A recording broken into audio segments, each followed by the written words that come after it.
आता आपण भौतिक भूगोलाला सुरुवात करणार आहे.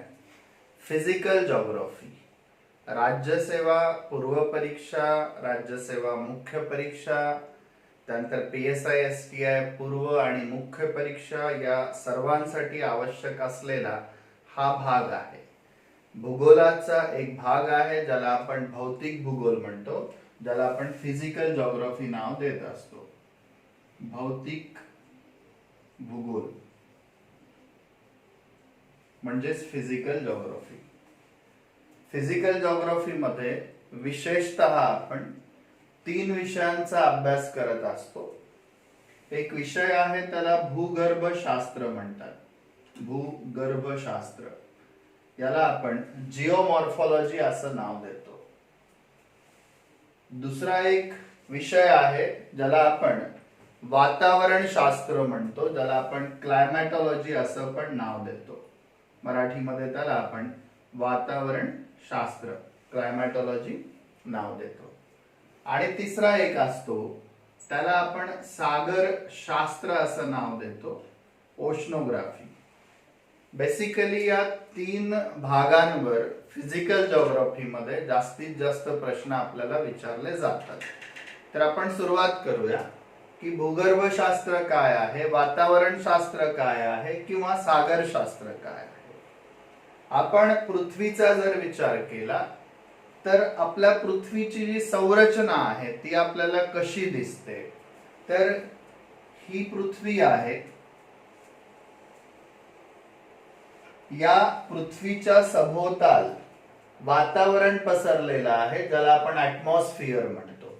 म्हणजे पृथ्वीच्या सभोवताल हे सगळं वातावरण आहे, ऍटमॉस्फिअर आहे. आणि पृथ्वीवर आपल्याला असं बऱ्याच भागावर पाणी पसरलेलं दिसतं. म्हणजे हे सगळं पाणी आहे. हे पाणी जे आहे हे सागर आहेत, पृथ्वीवरचे ओशियन आहेत, महासागर आहेत. आपण म्हणतो की पृथ्वीवर जास्तीत जास्त भाग हा कशाने व्यापलाय, तर पाण्याने व्यापलाय. म्हणजे जवळपास 71% पाणी आहे आणि 29% जमीन आहे. तर त्या पद्धतीने मी इथे तयार केलंय. तर पृथ्वीचा हा जो इतका भाग आहे, इतका भाग म्हणजे पाण्याच्या खालचा, पाण्याच्या तळभागापासूनचा भाग, आणि हा इकडे असा जमिनीचा भाग. हा भाग सॉलिड पोर्शन आहे, स्थायू भाग आहे जमिनीचा. या भागाला आपण एक स्पेशल नाव देऊ. याला जर मला नाव द्यायचं असेल तर मराठीमध्ये मी याला भूगर्भ म्हणणार. याला मराठीमध्ये आपण भूगर्भ म्हणतो, यालाच आपण जिओ असं नाव देतो. त्याच्यानंतर या भूगर्भावर इथे पाणी पसरलेलं आहे. हे जे पाणी आहे याला आपण जल पण म्हणतो. तर याला मराठीमध्ये तुम्हाला जलावरण असं म्हणता येतं. याला जलावरण असं म्हटलं जातं. त्याच्यानंतर हे जे पृथ्वीवर पसरलेलं, गॅस स्वरूपात पसरलेलं, वायू स्वरूपात पसरलेलं वातावरण आहे, त्याला आपण वातावरण असंच नाव देतो. म्हणजे आपल्याला पृथ्वीवर आता काय काय मिळालं, तर आपण म्हणू आपल्याला पृथ्वीवर भूगर्भ मिळाला, म्हणजे जमीन मिळाली. याला जर तुम्हाला एक सेपरेट वेगळं नाव द्यायचं असेल तर तुम्ही त्याला जिओस्फियर असं पण म्हणू शकता. जिओस्फियर. त्याच्यानंतर जलावरण म्हणजे पृथ्वीवर पाणी मिळतं, त्याला जर आपल्याला एक नाव द्यायचं असेल तर आपण त्याला हायड्रोस्फियर असं नाव देतो. आणि तिसरा जो भाग आहे वातावरण, त्याला आपण ऍटमॉस्फियर असं नाव देतो.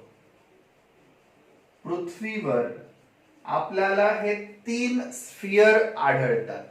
त्यानंतर पृथ्वीवर या जमिनीवर, भूगर्भावर आपल्याला अनेक सजीव आढळून येतात.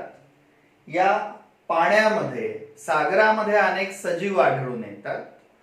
हे जे सजीव आहे यांचं एक स्फिअर तयार होतं, यांचं एक आवरण तयार होतं आणि या आवरणाला आपण बायोस्फिअर, जीवावरण असं नाव देतो. तर मेनली आपल्या पृथ्वीवर 4 स्फिअर आहेत, 4 आवरण आहेत. एकाला आपण भूगर्भ आवरण म्हणजे जिओस्फिअर, दुसरा जलावरण म्हणजे हायड्रोस्फिअर, तिसरा वातावरण म्हणजे ऍटमॉस्फिअर आणि चौथा जीवावरण म्हणजे बायोस्फिअर. या सगळ्यांचा अभ्यास आपण करतो. जिओस्फिअरचा जर अभ्यास आपल्याला करायचा असेल तर आपण जिओमॉर्फॉलॉजी मध्ये करत असतो, जिओमॉर्फॉलॉजी. हायड्रोस्फिअरचा जर अभ्यास आपल्याला करायचा असेल तर आपण तो अभ्यास ओशनोग्राफी मध्ये करतो. ऍटमॉस्फिअरचा अभ्यास आपण क्लायमॅटॉलॉजी मध्ये करतो आणि बायोस्फिअरचा अभ्यास आपण बायोलॉजी मध्ये करतो.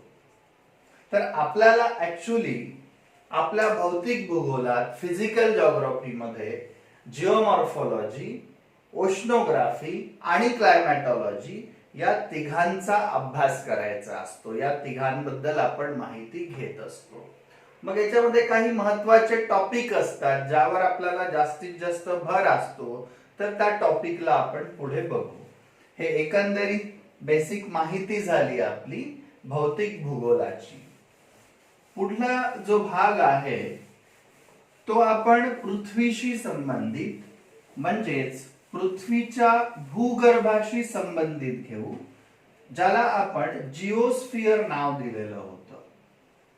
जिओस्फिअर यालाच आणखी एक नाव दिलं जातं, याला लिथोस्फिअर असं पण म्हटलं जातं.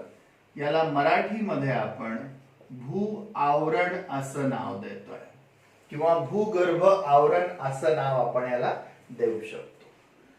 जिओस्फिअरचा अभ्यास करत असताना आपण आपल्या सॉलिड अर्थचा अभ्यास करतो.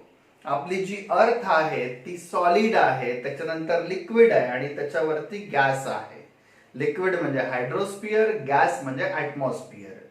तर आपण आता सध्या विचार करतो आहे तो आपल्या भूगर्भाचा म्हणजे सॉलिड पोर्शन ऑफ द अर्थचा, आपल्या पृथ्वीच्या स्थायू स्वरूपाचा आपण अभ्यास करतो आहे. स्थायू स्वरूपाचा अभ्यास करताना आपलं एक टॉपिक आहे ज्याला आपण इंटेरियर ऑफ द अर्थ म्हणतो. Interior of the earth.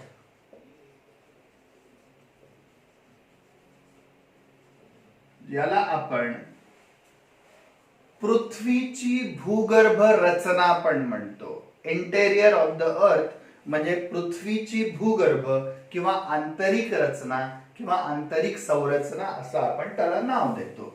इथे मी लिहितोय आंतरिक संरचना. पृथ्वीची आंतरिक संरचना आपल्याला इथे शिकायची आहे. आता ही जी पृथ्वी आहे ती या पद्धतीची, हा पृथ्वीचा केंद्रबिंदू आहे. हा पृथ्वीचा सगळ्यात वरचा भाग. हा सरफेस ऑफ द अर्थ आहे आणि हा centre point of the earth आहे.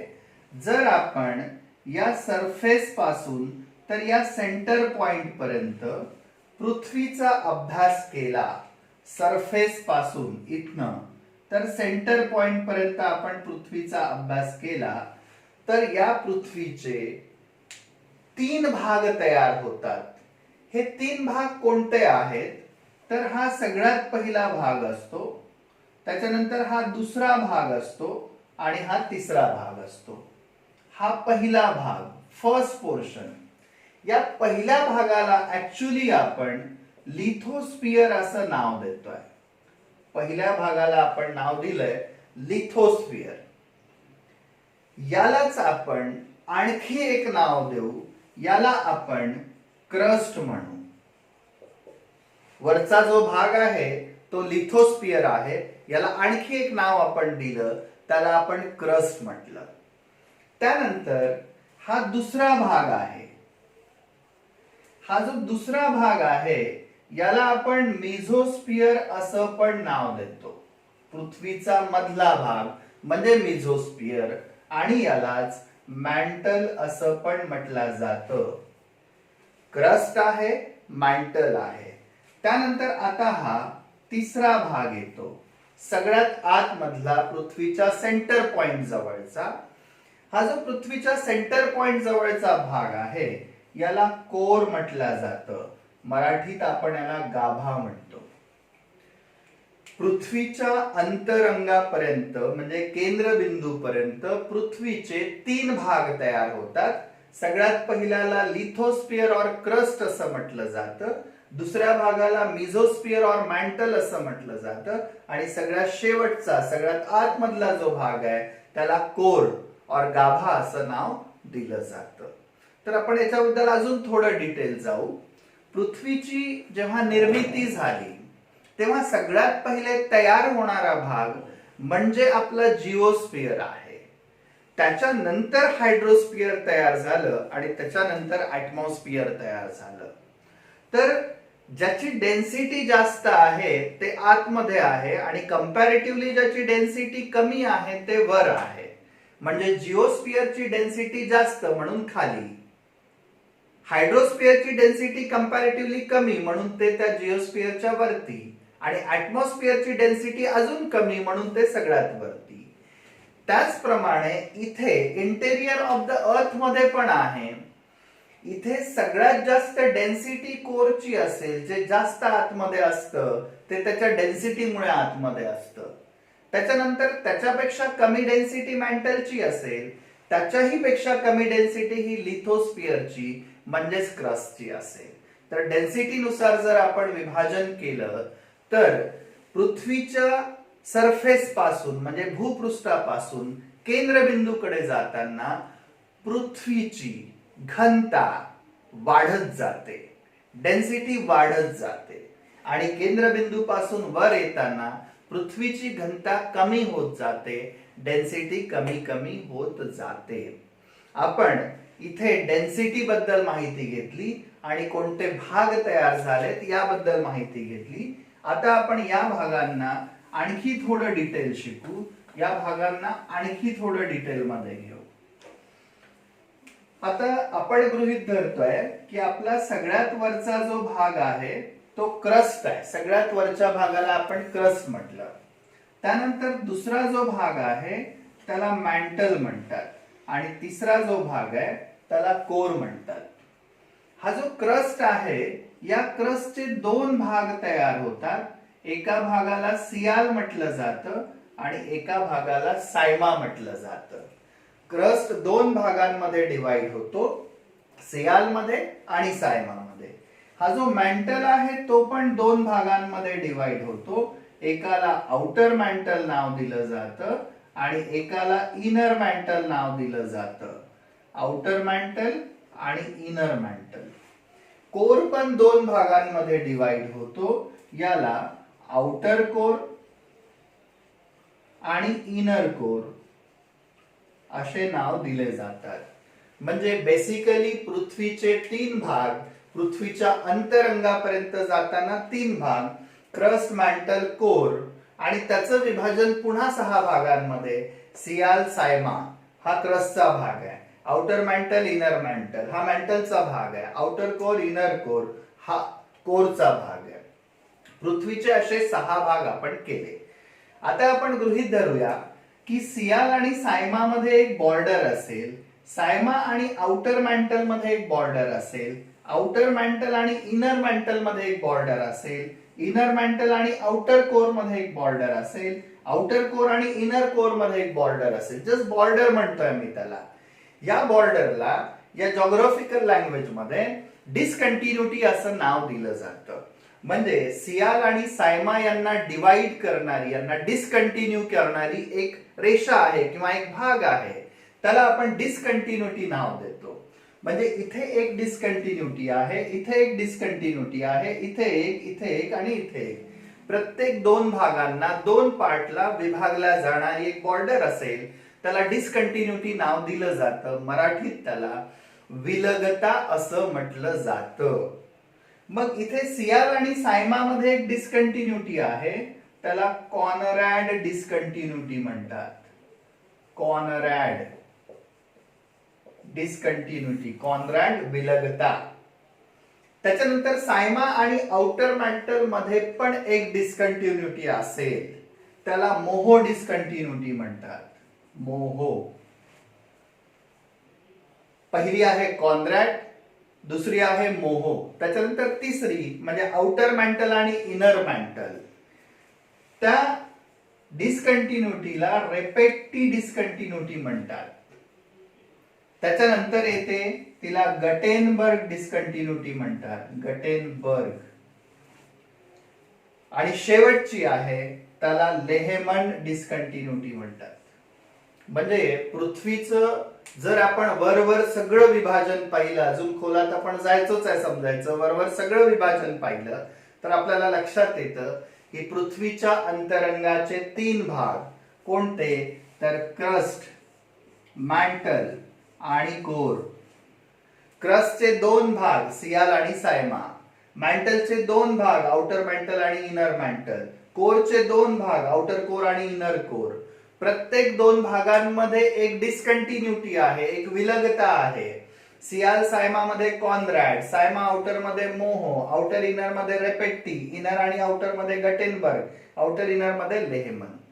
याला सिक्वेन्सनी आपल्याला लक्षात ठेवायचं आहे. तर याला सिक्वेन्सनी लक्षात ठेवताना मी एक फक्त स्टोरी बनवून ठेवतो. याला मी लिहितो कान मोरे गले.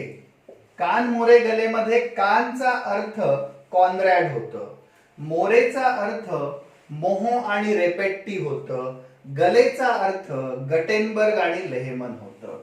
हे इतकी स्टोरी आपण लक्षात ठेवली की आपल्याला सिक्वेन्सनी सगळ्या विलगता, सगळ्या डिस्कंटिन्युटी पाठ राहतात. आपल्याला जोड्या लावामध्ये प्रश्न विचारतात किंवा मग स्ट्रेट फॉरवर्ड पण प्रश्न आपल्याला विचारले जाऊ शकतात. तर एकंदरीत ही पृथ्वीची अंतर्गत रचना होती. आता प्रत्येक रचनेचं, प्रत्येक भागाचं एक वैशिष्ट्य असतं, ते आपण पुढल्या भागात शिकतोय. पुढल्या भागात आपण याचं वैशिष्ट्य आपण शिकूया.